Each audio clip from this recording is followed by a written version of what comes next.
में मन श्रेष्ठ है। सब पुराण और वेदों का सर्वस्व जिस तरह कहा गया है, मैं तुम्हें एक प्राचीन व्रत बतलाता हूँ, एकाग्र मन से सुनो। इस व्रत के प्रभाव से तुमने मेरा आधा आसन प्राप्त किया, वह मैं तुमको बतलाऊंगा, क्योंकि तुम मेरी प्रेयसी हो। भाद्रपद मास में हस्त नक्षत्र से युक्त शुक्ल पक्ष तृतीया तिथि को अनुष्ठान मात्र करने से स्त्रियाधारी भगवान विष्णु के पास पहुँचे। वहाँ हाथ जोड़कर नारद जी ने भगवान विष्णु से कहा कि हे देव, सुनिए, मैंने आपका विवाह पक्का कर दिया है। उधर ही भगवान ने पार्वती जी के पास जाकर कहा कि हे पुत्री, मैंने तुम्हें भगवान विष्णु को दे डाला। तब पिता की बात सुनकर तुम बिना उत्तर दिए ही अपने सखी के घर चली गई। वहीं जमीन पर पड़कर तुम बड़ी दुखी होते हुए विलाप करने लगी। तुमको इस प्रकार विलाप करते हुए देखकर सखी बोले, तुम क्यों इतनी दुखी हो, इसका कारण बताओ। तुम्हारी जो कुछ इच्छा हो मैं यथाशक्ति पूरा करने की चेष्टा करूंगी, इसमें कोई संशय नहीं है। पार्वती जी बोले, मेरा जो कुछ अभिलाषा है उसे तुम प्रेम पूर्वक सुनो। मैं एकमात्र शिव जी को अपना पति बना जल लेकर के स्नान करा देने के बाद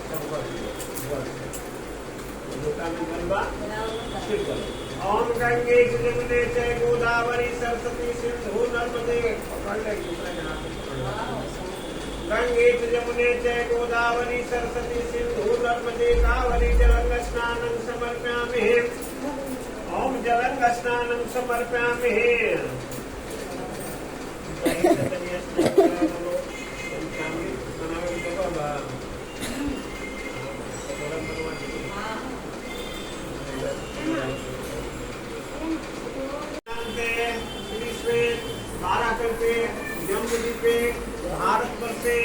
भक्तखंडे तीसरा ग्रामे भागीरथी तटे